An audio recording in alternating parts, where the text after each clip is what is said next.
strings. I didn't invent the dictionary. No, I'm going to give you credit for that. Oh, I'm going to give you credit for that because I had never seen that before. So I never heard it called that. One of the fans at Beyond Wrestling, this girl, she was the one who started the Dick Strings chant, and she started the Dick Strings chant, and then it just turned into like a whole, thing in itself, you know. That's it's crazy because you're mad when you come out at Beyond. Yeah. The people are like whipping those in the air and everything. It's like a Japanese the streamers in Japan. Yeah, you get the dick strings being waved. Yeah, it really turned into like a whole thing of its own, you know. That's pretty cool. And yeah. Now, because you're from New York, right? Yeah, I'm from Staten Island, New York. Is Beyond your home company at this point?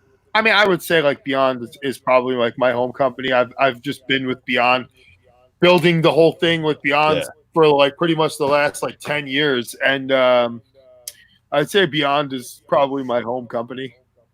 How did that come about? Well, I was kind of trying to get my foot in the door, pretty much doing anything back in like 2008, 9, and I was still really young and green and learning how to do stuff in the ring and how to put together wrestling matches.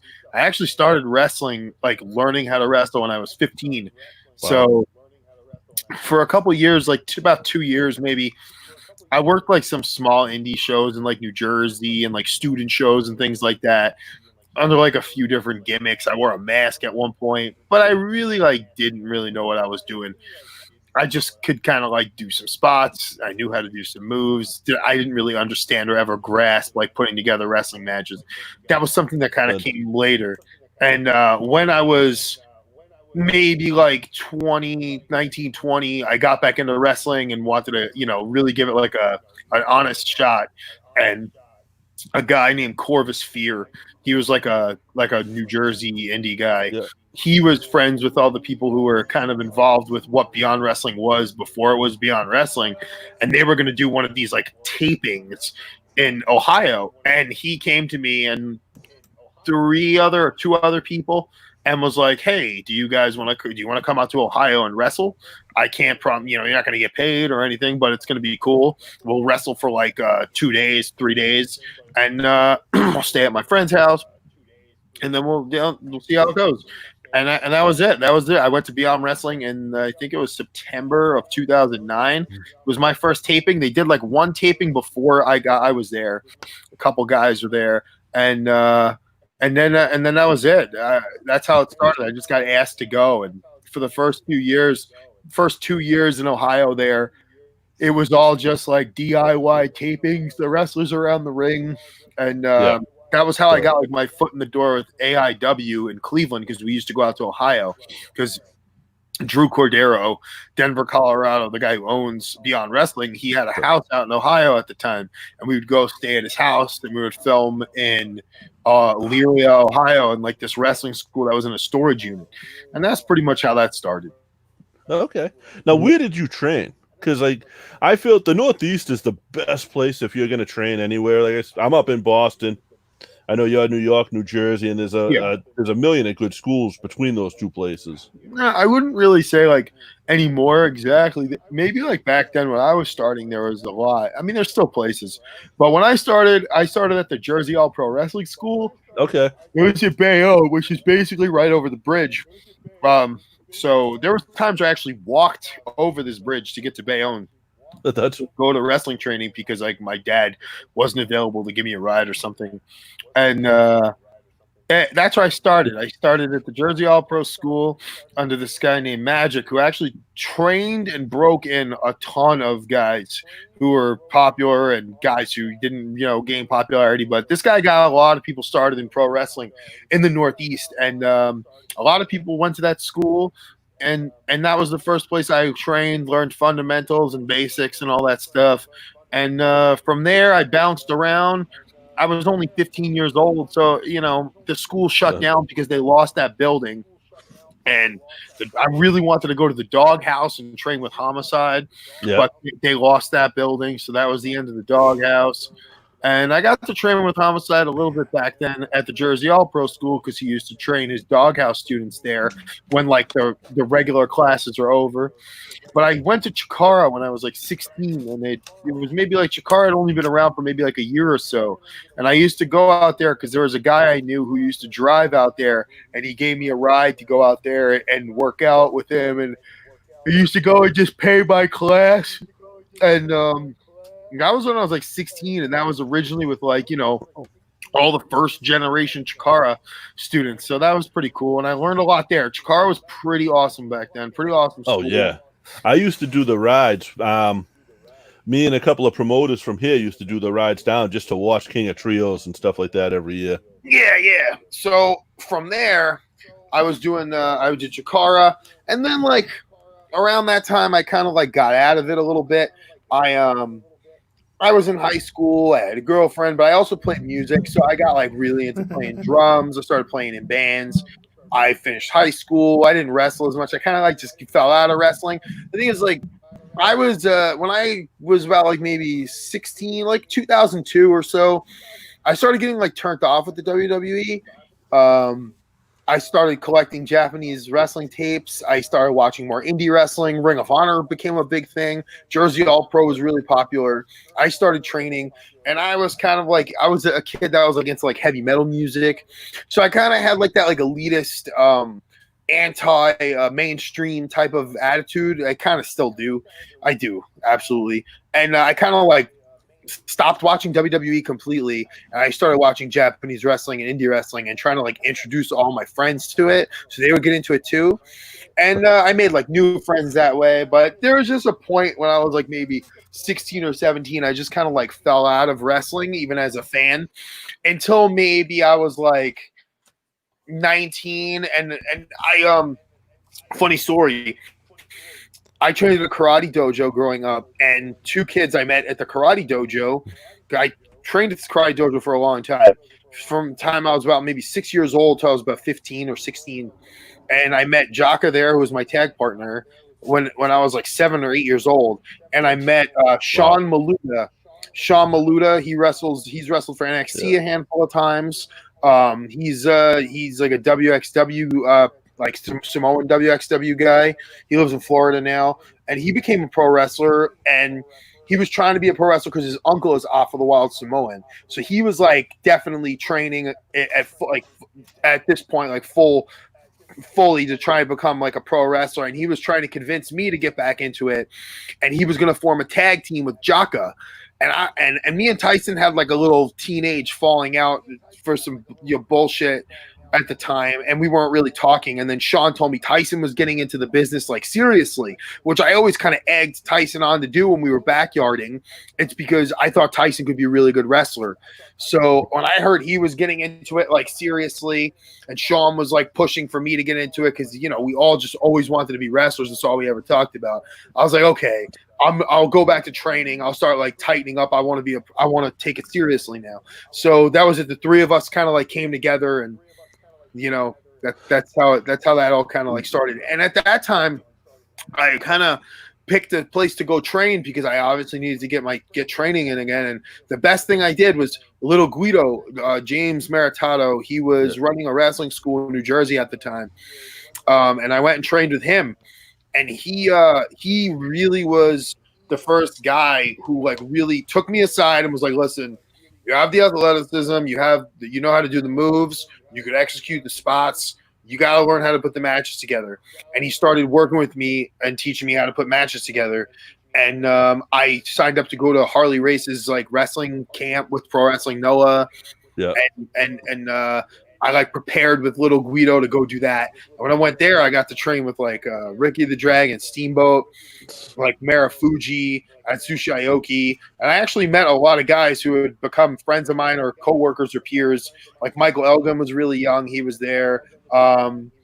Simon Grimm was there. He was like really, really young. He was actually a student at Harley Races. And we were all just trying to get into Pro Wrestling Noah, basically. But I don't think any of us were actually really good enough at the time, or the camp was kind of a work, But I got to meet a lot of people, and it was a good experience, and I learned a lot. I learned the most, actually, that time from Ricky Steamboat. And that was only actually maybe a couple of weeks, if not a month after Beyond, I did my first taping with Beyond Wrestling, and that was like a fully like paid for it all myself deal. Like I saved up my money, I delivered pizzas, and I flew myself out there, stayed in a hotel for a week. Jaka came with me. Jaka did that all with me. We did that together, and it was awesome. You know, and that's pretty much like my training story, I guess, of where I've trained and who I've trained with. It's kind of like a mishmash all over the place, I guess. But I've had a lot of experience, I think. So how much does it mean? And I hate having interviews. I like having conversations, but like, Sure. What's it mean to you to be able to kind of go back full circle? Because I grew up in a neighborhood where I talk about it all the time. And like you kind of, I feel like you did the same thing. And to be able to go full circle with like Team Pazuzu and teaming with Pinky and Jocker and them, what's that mean to you? Like the whole like we're all from New York type thing. Yeah. Well, it meant a lot to me. It's because I was a huge indie wrestling fan, and especially, of course, obviously, of like the home team guys, like the Homicide and Loki and the Hit Squad and all that. Even though Danny Moff is from Bayonne, it's kind of like there was like a New York thing to the whole deal. And my idea, it was kind of like me and Pinky had this idea because he knew Mike and Angel, the EYFBO guys who are now the Proud and Powerful. He knew Mike and Angel when they were like really young, and I knew Mike because Mike was from Staten Island at the time, and Mike was actually trained by Magic, the guy who trained me, out of this place that I got on Staten Island, a guy opened up a wrestling school. He thought he was just going to have children's birthday parties there. He bought a ring. He rented a space. He had no idea what he was doing, this guy. His name was Wilson. He was a good guy, honest to God, good guy, but he didn't have a clue what he was doing. He certainly wasn't a trained wrestler, wasn't able to train anyone. So Magic went there with this kid, Mike, and was training him how to be a pro wrestler. And I remember at the time, Mike's maybe like 3 or 4 years younger than me. Magic was like, "Hey, watch this kid wrestle," and he wrestled this other guy, and Mike was only probably 16 at the time. And I was like, we were like, "Oh yeah, this kid's he's gonna be pretty good." And now he's on AEW and everything. And I watched him grow from being basically nobody, with him and Monkey from being nobodies to basically being one of the most popular wrestling tag teams of this entire generation. So. I mean, yeah, it's pretty awesome. I mean, I was able to accomplish goals with my best friend. I mean, Tyson, Jaka, we were, the things me and Jaka have done together. It's like, it's unreal. The same thing with me and Pinky. Pinky, I could even say Pinky at times is the best opponent I've ever had. We've had amazing singles matches against each other. We've tagged with each other. So to accomplish that was a really big deal. And a lot of people, the biggest part of it to me was I wanted to be like what the old guys, the old crew. I wanted to be better than them. I wanted us to be, more successful. I wanted us to be better wrestlers. I wanted to not only represent what they represented. I wanted to bring, because there weren't a lot of people talking about wrestlers from New York for a while. Nobody was really stepping up and taking the reins and being like, okay, these are the guys. And I wanted to fill that void with Team Pazuzu. And I thought we had a good dynamic. Everybody kind of was representing like a different borough or whatever, and it was just cool. Yeah. And it got everyone. Considering how much we got to work with Homicide and Loki and the Hit Squad and all those guys, it obviously was very rewarding, and it all came full circle because I looked up to those guys more than anybody because I was there as a fan at all those shows in 2001 and 2 and 3 and 4 and 5. So.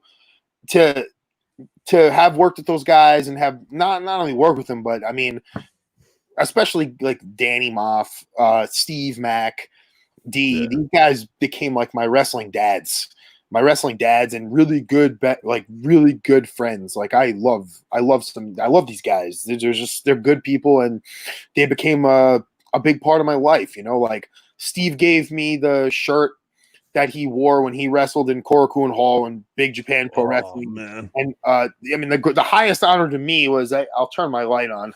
I take it in every whatever apartment I live in or whatever house I'm in. I always take this with me now. But Homicide, I beat him in a match, and he gave me his bandana off of his head. Where is it? I can't even figure it out. That's his bandana in a frame up there. That is cool. And he said that, after I wrestled him in this one match, he said, "I'm the king of New York now." So You really so when those guys were kind of at the top of New York, there was like really a line in the sand between New York and New England wrestling. JP, yeah, New England wrestling is kind of weird. Like New England wrestling, New England indie scene, those guys up there were always so much more centered around just wanting to make it to the WWE. And Yes. then everything up there was geared so much more towards WWE. And I think it took guys like Mike Bennett, definitely Tommaso Ciampa, kind of getting like that ROH exposure and getting out there and doing things a little differently to kind of like maybe break the mold a little bit. But I mean, regardless, they both ended up in WWE. Right. But, a lot of guys forget guys like John Walters. John Walters, a great worker from the New England area who broke out on like the indies. But up there, and still even to this day, the Beyond Wrestling totally blew everybody out up there, and changed the landscape. It's because before Beyond Wrestling went up there, it was extremely isolated, and everybody kind of had that same like in their own bubble mentality of like, this is how we do things, old school WWF. And it's just, that isn't really realistic or a realistic way to go about anything anymore, especially even if you're trying to get into the WWE. So, I mean, obviously, the New England Wrestling Academy, they've gotten with times, but there's a lot of other people up there who definitely haven't. And New England's tough. It's because New England's huge. Massachusetts is huge. So you got so many wrestling companies. The fans are spread really thin. It's a tough place to run.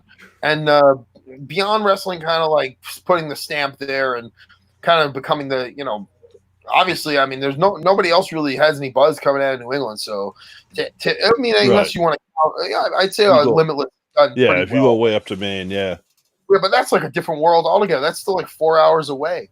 So that's like they're on their own. They're kind of like in their own bubble up there. And it's a tough area, I think, but there's just some good workers that have come out of there. Yeah, that's Will Dogen just said. New York had that underground feel that we didn't have up here. And that was like kind of the difference. It really was. Like I used to go down to Jersey for shows, and I would travel with a couple of guys and I'd help out at security or whatever just to take the road trips and have a few beers at the end of the night, and it was really different. And I'd say to the promoters, and I'd be like, how do you guys get away with this? It was like indie-rific was what I called it back then, but now that's really the way. And like WWE's even kind of gone that way with NXT and the guys they're bringing in. I mean, if there's guys out there who are still saying like, this is real indie-rific, or this is real indie, it's like you just get out of wrestling, dude. It's like this ain't like George the Animal Steel wrestling anymore, right? And there's a lot of guys out there who are really butthurt about that, because that's like how they go into the business, and they really like believe in it. And it's like, well, I mean, it adapts, it evolves. Hate to break it to you, man, but like AJ Styles is like the top dog in the WWE now, and he certainly wasn't chin locking people to death back in 2003 when you were all hating on Ring of Honor for doing too many moves. Right. So, it's not anyone's fault you didn't get with the times. Like, you can only watch SummerSlam 91 so many times until it's like, the tape wears out. You know what I mean? Yeah, absolutely. Now, which out of the national companies do you have a goal? New Japan Pro Wrestling. I want to work. I want a job for New Japan Pro Wrestling, and I as far as wrestling in television wrestling, I mean, I'm not saying I wouldn't entertain any offers, but my goal was to be doing exactly what I was doing before the pandemic, and I hope and pray to God that I could get back to that. It's because it was definitely very profitable for me personally, and it was working out, and I like the idea that I pretty much called my own shots. I was working for pretty big companies. I started working for AAA. It's just the biggest company in Mexico. Yeah. So at that point, I'm getting the international exposure on a high level, and I'm making money just kind of like doing my own thing. I I wasn't like ready to jump into anything. Whereas like, you know, you see a lot of guys, they're ready to put their name on anything that comes their way. But for me personally, the Indies was great. And I really hope it gets back to normal. You know, if it doesn't, we'll have to adapt and move on. But as far as like all out of the big companies, you know, owned by corporate entities, I mean, New Japan Pro Wrestling, far away, is number one. Is that a go? Like, have you wrestled over in Japan? Yeah, I wrestled in Japan. And when I wrestled in Japan, I wrestled for four different companies. And when I saw how over I was already, before I'd ever even been there before, saw how over GCW was in Japan, saw how receptive the fans were, saw how well I was received, saw how much press everything got. Once I saw that, it all was just like, okay, I get it. Like, I know I could be there, and I know I could wrestle there, and I know I belong there. It's because I could see how well received I am here in this country now to these people, and it's not just like a fantasy or a dream or an idea. This is all become like very real. So, yeah, New Japan is definitely, I would be honest, it's my main goal. It's my number one goal. And to be honest, it seemed like it was going in that direction based on like what I was doing WrestleMania week. You know, I had high profile matches with some of their top talent, and you know, like I said, I just hope that the opportunities will still be on the table when the time comes, and I'm really excited for New Japan to return. They're coming back on the 15th, I think. They're starting the tape again. They're going to be taping in like in like a smaller, closed setting with no fans. But yeah, and that I mean, wrestling in general, wrestling in Japan full time and moving to Japan basically permanently is my main goal out of pro wrestling. That's, I mean, America, like you just said, America is very profitable right now.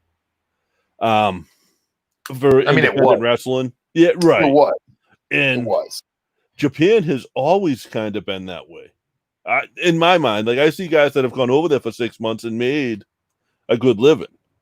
I mean, it's for me personally, it was incredible. It was great. And I mean, I couldn't believe what I was seeing, honestly, and what I experienced when I went there. And that's when I knew. I was like, well, I always obviously dreamed of going. It was my life goal to wrestle in Japan.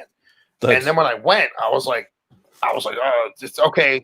Now what do you do? Okay, well, you set your goals even higher. Well, what's the next step? Well, I'm gonna come back and I'm gonna stay for 3 months or something, or I'm gonna stay for a year, and I'm gonna try to get a job and this and that. So it's just a matter of like what the next taking the next step realistically. And a lot of it came down to when I went over there, I realized like, all right, what am I really capable of? I know what I'm capable of. So it's just have to make it happen. It's just unfortunate that the whole pandemic thing threw a wrench in like everybody's plans. So yeah, it's you guys I think are a little more opened up now. Massachusetts is just like we can go to restaurants now, but we have to sit outside. You can't go into a restaurant. New York and Massachusetts are pretty much like neck and neck when it comes to like the phases and stuff. Yeah. I wouldn't say like New York's really doing anything too fast as far as like faster than Massachusetts. I think it's really stupid that like you could go to the gym in Rhode Island right now, but you can't go in Massachusetts. So it's like, what if you live in like Fall River? Like I always lived on the South Coast, so it's like when I was living in like Westport or something, I'm just gonna drive to Seekonk and go to the workout world in East Providence. And I'm not a small guy, and I put on probably 20 pounds during this bullshit. And I have to do something once this is over, and I can't start yet. Well, I can do basic home stuff, but not, not to the extent that I need to. And that, like, people just, it's crazy, and the world is nuts right now. But staying healthy, I guess, is their the goal. I guess staying healthy but getting out of shape or something. I don't know. Yeah, I was lucky. I trained pretty much almost the whole pandemic.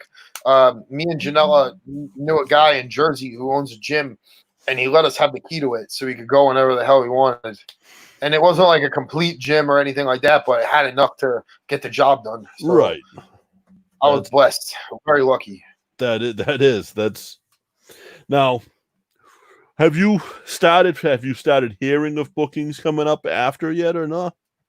Well, I got bookings. I got bookings coming up. GCW is on the 20th. IWA Mid South is going to be on the 19th. And then I'm going back in July. Oh, July 4th is GCW. That's in somebody's like house. Is that right? Yeah, it's like a backyard wrestling thing. There's stuff at the end of July back in Indiana. It seems like Indiana is going to be running shows and having events and stuff like that for a little while because there's like no regulations there. They're all like pretty much like opened up. You know, there's a lot of places in the country that are just like completely opened up, basically. It's. I think Massachusetts. I want to see it. I miss going. Like I went to Beyond every week. You know, and there's a couple other shows that I would go to, and like I miss that. I miss the action right there, and there's nothing like it. And you watch the TV product, and it's not the same without an audience.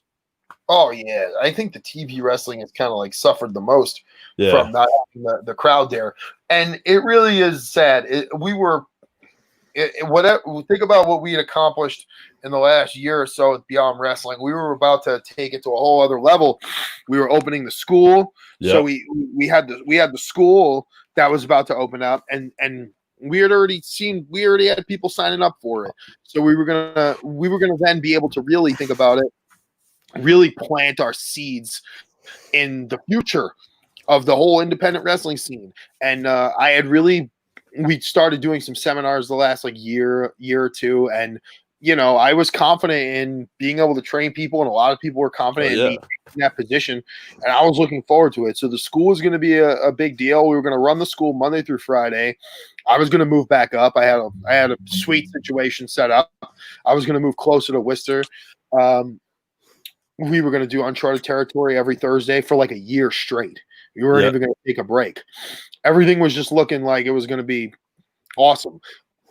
I was supposed to go back to Japan in April. I had trips in Mexico planned. Everything was going tremendously, and coronavirus and laid the smackdown on.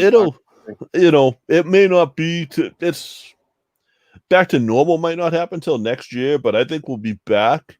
Yeah, because I mean, let's face it, Beyond's a big drawing show. I guess I got up there definitely. I would say so. But they're pretty strict at the door there, so they could keep a count on people if they wanted to.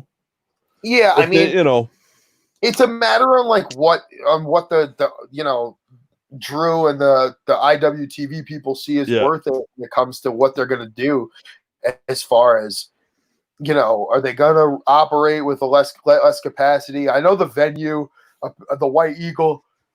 Excuse me, I'm yelling at the store. The White Eagle is apparently like really on board, and we own our own ring now. We've wanted a ring forever, so we actually own our own ring now because we were starting the school and everything. Right. So there's a ring there, and the building is being like renovated. They're renovating the the whole structure, inner structures of the building and stuff. So it's going to be operational, I think. But when the time comes and all the stuff's lifted, it's just a matter of knowing when.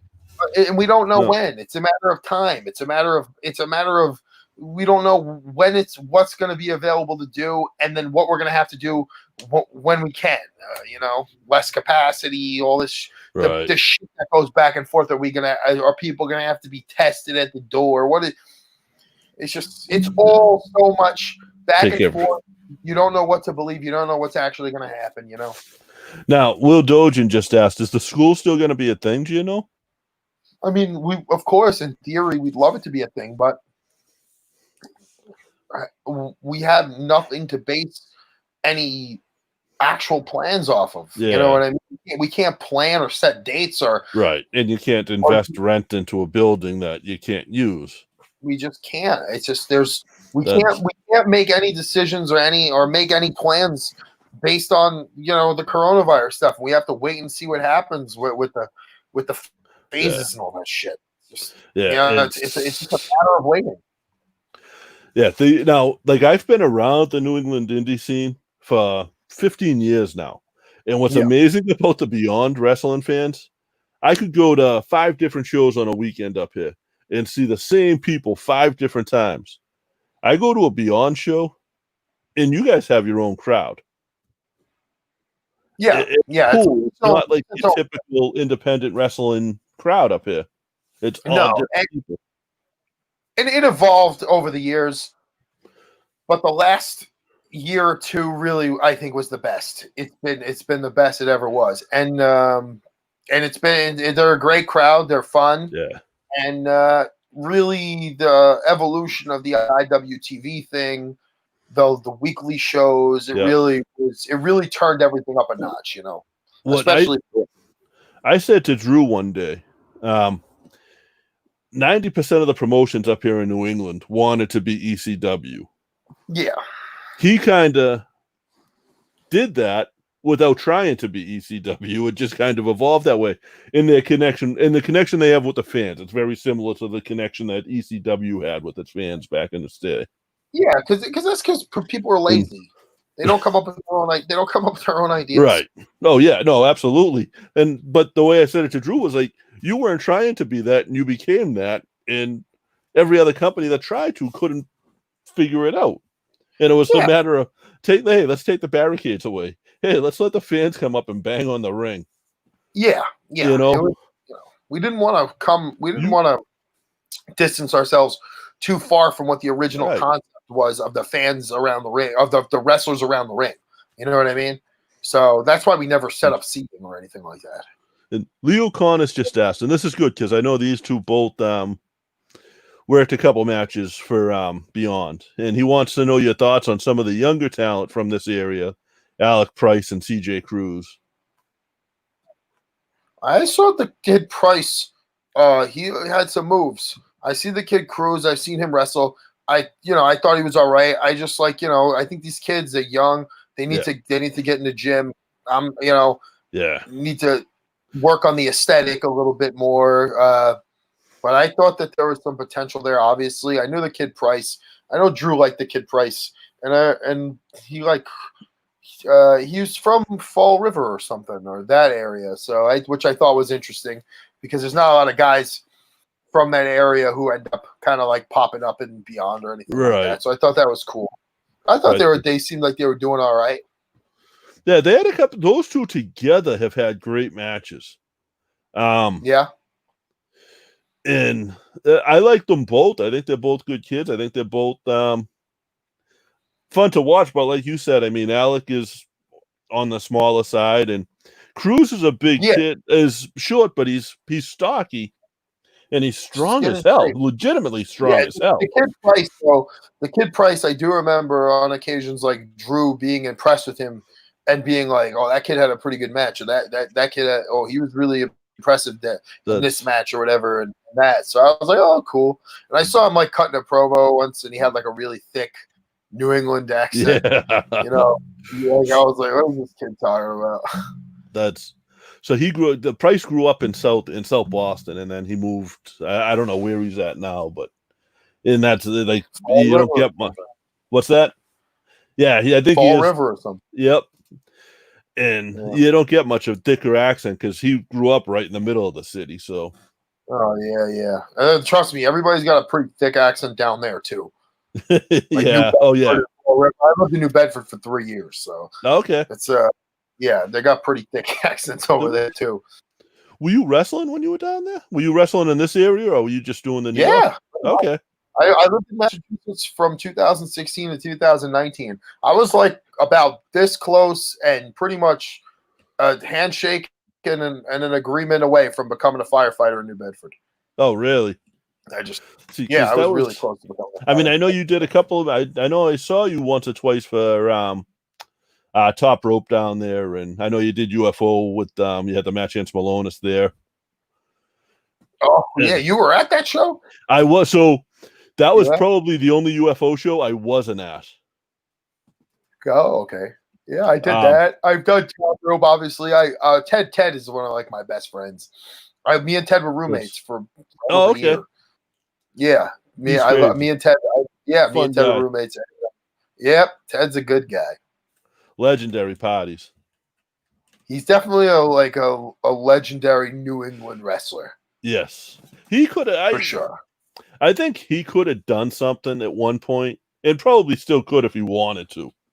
I mean, he keeps himself in impeccable shape. Oh yeah. I know for sure he definitely wants to still do stuff, and he's trying really hard to stay consistent with Beyond because he finally got like another opportunity to work for Beyond, and it went really well. So I know like Ted really Ted loves wrestling. I'm gonna be dead. I'm gonna be dead ass honest with you. I don't think anybody loves wrestling more than Ted. He definitely falls more in the old school spectrum of the old school WWF. He loves ECW. He watches the show every week. He'll watch the Uncharted Territory every week. He'll watch anything sometimes just to see what's going on. And Ted loves it, man. Ted will be wrestling. Ted's like Dennis Stamp. He'll be wrestling until he's like 70 years old. But Ted will still be getting booked.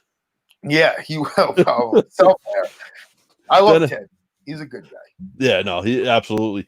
Now, do you feel the difference that there's a difference between New York and New England still, or do you think that's been kind of? Do you think New England kind of adapted to the New York style? I don't think New York's kind of like anything anymore. Honestly, there really isn't. There's not too many companies that run here. I mean, there is some stuff, but it's not like anything that's like ringing any bells or like I can't even like. There's some stuff in the Bronx. Well, New York was always tough because it was stuff. You had to rent someone else. You had to get a license. You couldn't really get a license, so you had to rent someone's license. Then you had to you have to pay a doctor to be at every New York show. Yeah, it just seemed like the expenses were out of hand to me. Yeah, New York based promotions. There's stuff, and if I'm being disrespectful to any of those companies, I'm sorry. I know there's some stuff in the Bronx.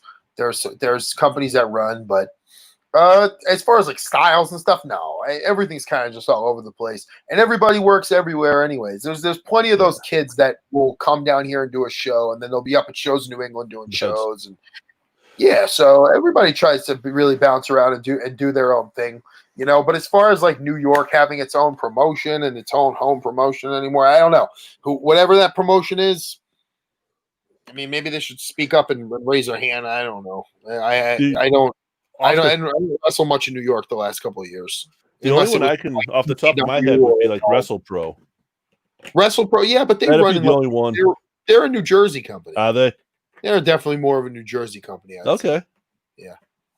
Yeah, that's the only. I mean, Jersey All Pro again. That's Jersey, but that's the only one in that area that makes noise. The only couple.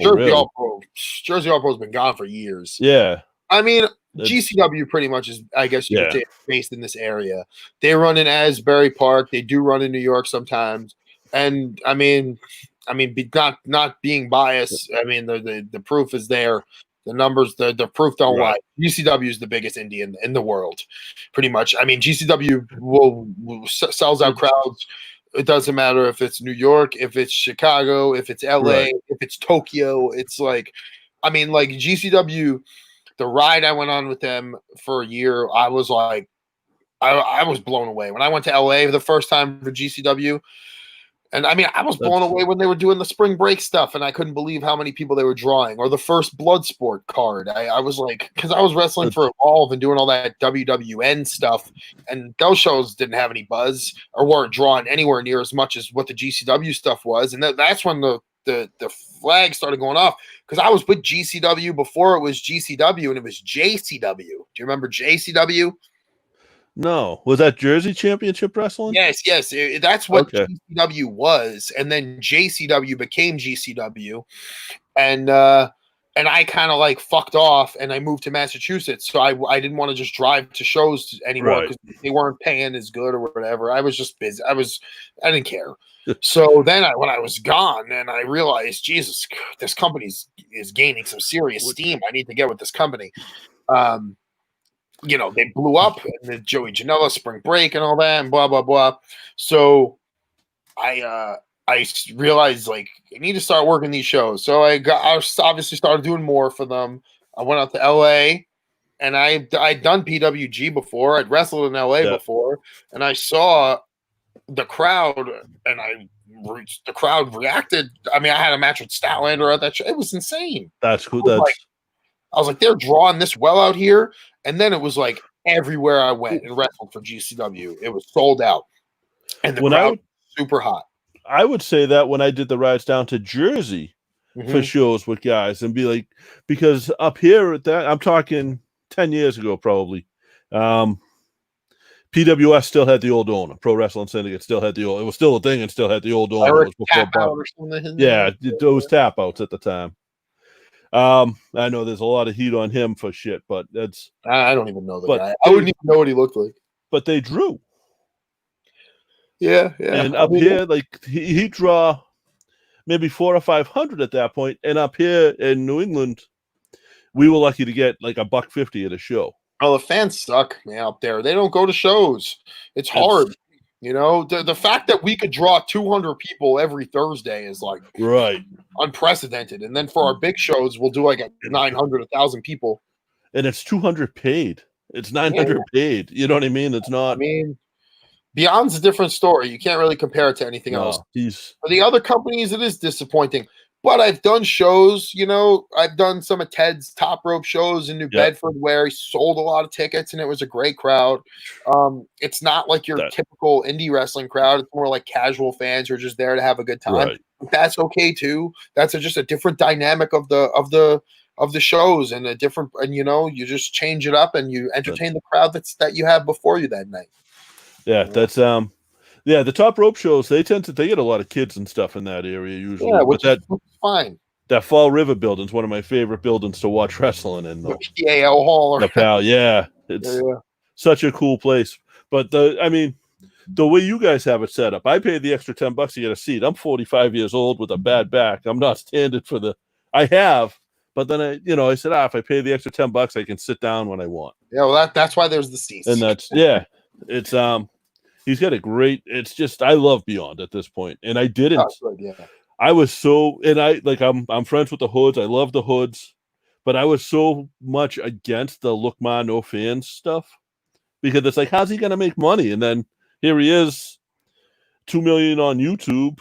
Yeah, and now selling out places. Like he obviously had a plan way back then. Listen, Cordero. He's responsible for a lot of things that wrestling adapted to and changed with. I mean, there's a lot of things that happened in WWE that comes directly from Drew Cordero's creative genius over the years. He's just somebody who saw the future before the future was happening.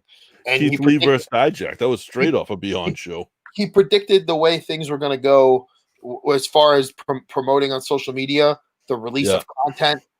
Utilizing YouTube, all things that obviously people were going to catch on to, but he was the first one to do it. And I realized that Beyond Wrestling was serious when I started getting bookings off of just like those videos on YouTube where I was wrestling in front of no crowd. And I was like, oh, people really think this is good because we were really busting our asses. Right. And it was cool. It looked cool when it was just the old presentation, the top down camera. It was just raw and gritty, and it was something different. So, there was a lot of people who obviously gave the whole concept shit and maybe thought it wasn't going to work. And I could bet you any amount of money those people either worked for us or tried to work for us. And I'm eating crow on it now. And I wasn't against the wrestling. You guys did bust your ass for that. I was against the how's he going to make money? I don't know. He figured something out. Yeah, he did. I just didn't, it shows the visionary that he was because everybody told him it wouldn't succeed. And I'm talking to him tonight. I'm talking to him right now. Doing it. He's asking me if I did the interview last night. I said doing it now. No, I'm actually on the interview right now, and I'm completely kissing your ass and talking about but what a visionary you are. But so will we because we want to get him on. Oh, they want you on the show next. Yeah, fuck him. He's a bitch. He's a total bitch. He's such a baby with this. He's so scared of coronavirus, I think. Is that right? I give him a lot of shit. He's I give him a lot of shit about stuff. He's my best friend. He's a good guy. So I've heard that you're like the locker room guy there, so I kind of figured that. I guess. You know, if you do anything stupid, you may or may not hear it from me, but nobody does anything stupid because everybody that comes to Beyond Wrestling is a good person. If you're not there, if you're you know, you're not going to be there if you're a troublemaker or if you're Drew's boss. I don't have any. There's been plenty of people I've tried to get work at Beyond Wrestling, and it's not my decision to make that decision. I could help people in some way, and I've assisted. I've come up with ideas, and I've booked angles and things like that have executed and been absolutely awesome. All the stuff I usually come up with is great. I will take credit for it, and it always usually works out. I'm gonna be honest there, and but I guess if you want to consider me the locker room leader, I mean, I guess I'm one of them. I think it's kind of maybe it's more of like it's probably more of like a silent type of appreciation thing.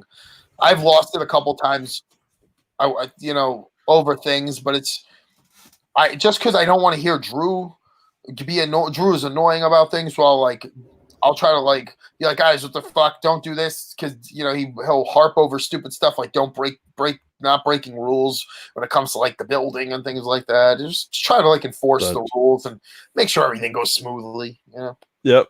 Yeah, we had Kevin Quinn on last night, and he said you were always the one to help him in the locker room there. Oh, Quinn is the best. Quinn's a great guy. Yeah. He's a great referee. He's a great guy. He really is passionate about what he's doing. He loves it. At his age of 82, he still loves pro wrestling. Yeah. I mean, we're lucky. We have really good referees. Yeah. We got Quinn and we got Steven. And all the other guys that kind of circle in and out, they're all pretty good too. But Quinn and Steven, that's it, man. You look at where Steven is, and Quinn could be anywhere as well. I tell Kevin that all the time. Yeah. He's a phone call away from being somewhere.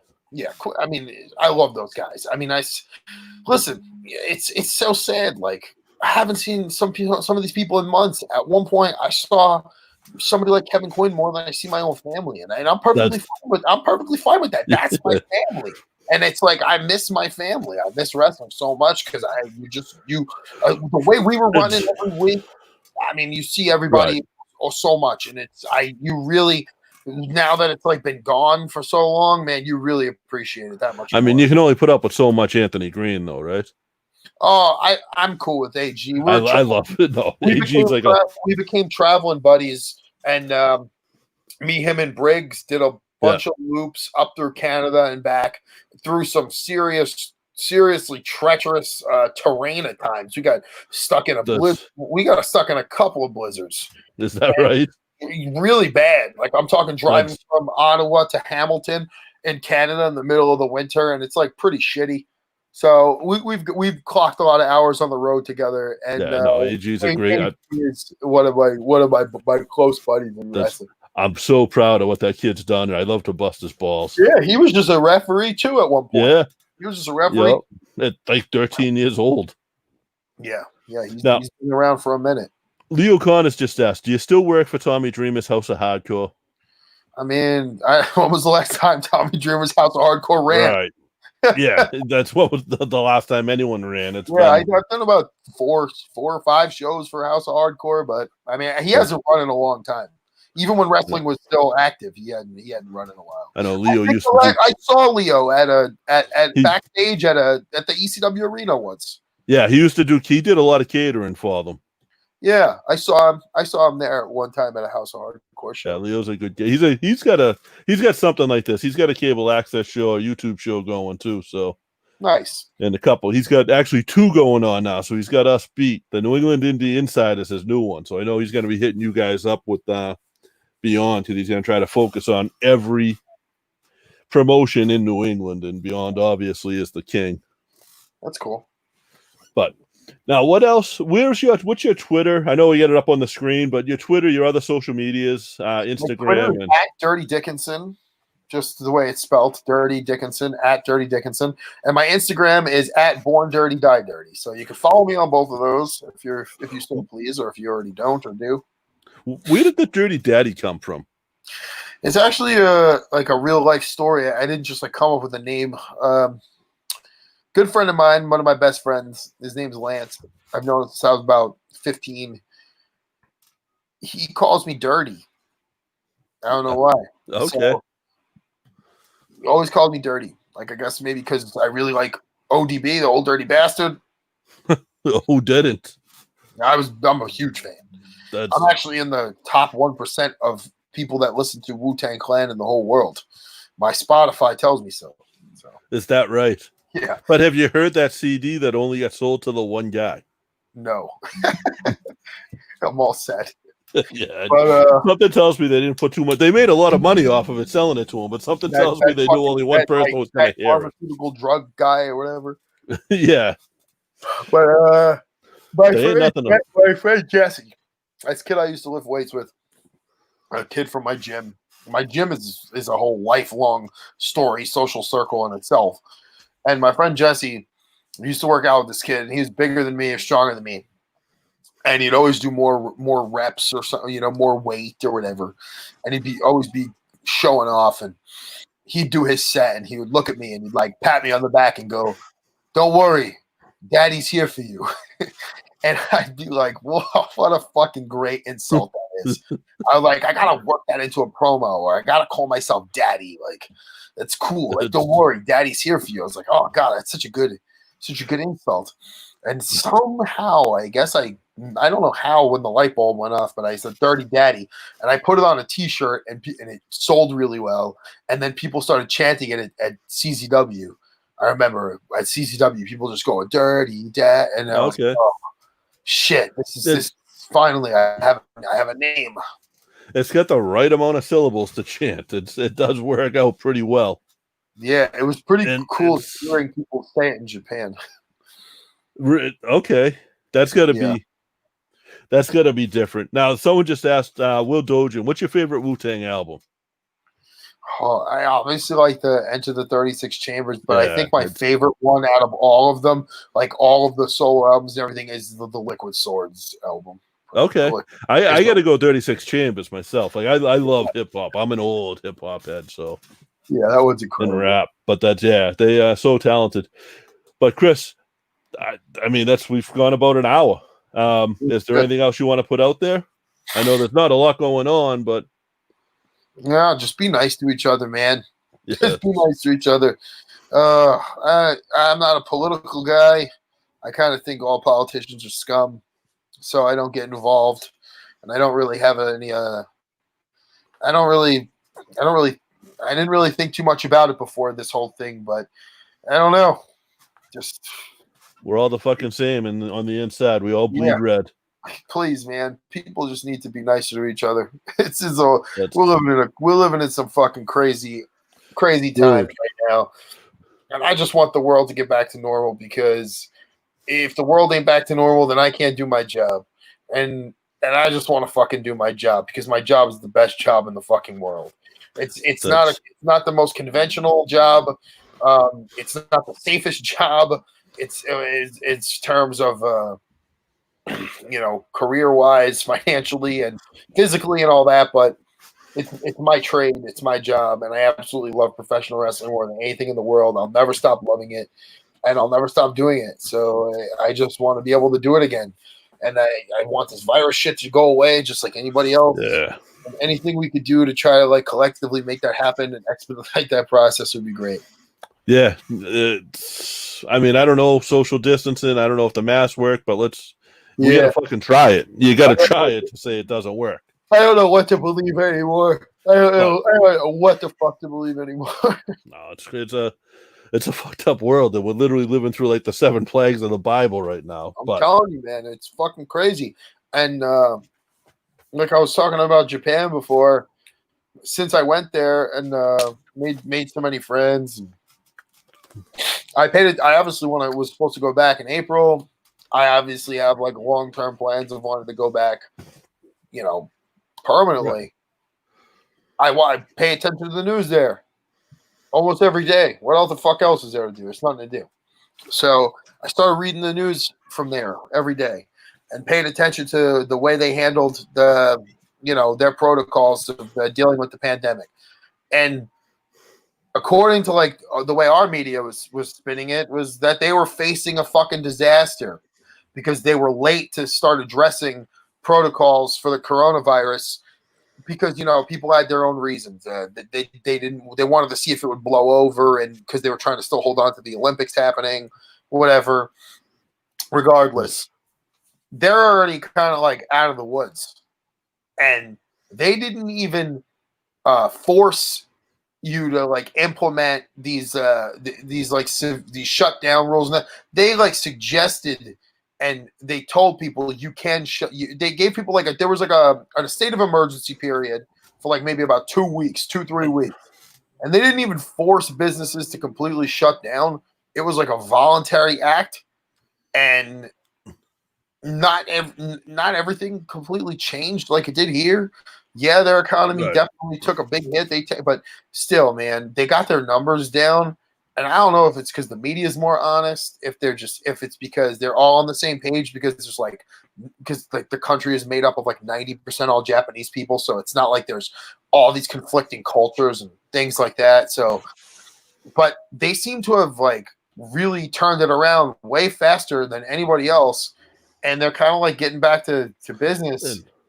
And we're just kind of like still fucked in a lot of ways, and it's so disappointing because it's like, fuck, what's wrong with us? Why can't we just like get this shit together here? But it's obvious why. We don't need to get into it. Just turn on the fucking news. Right. It's there's definitely go on Twitter. There's agendas.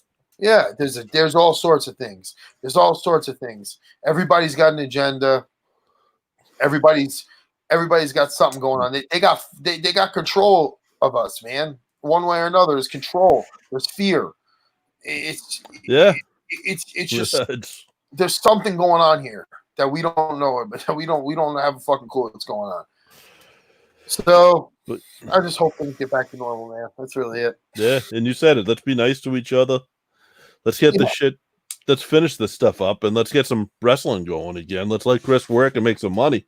Yeah, absolutely. Right. I trust me. I saved a fair amount the last couple months, but man, I can't live through this for another fucking year. There you go. Kidding me?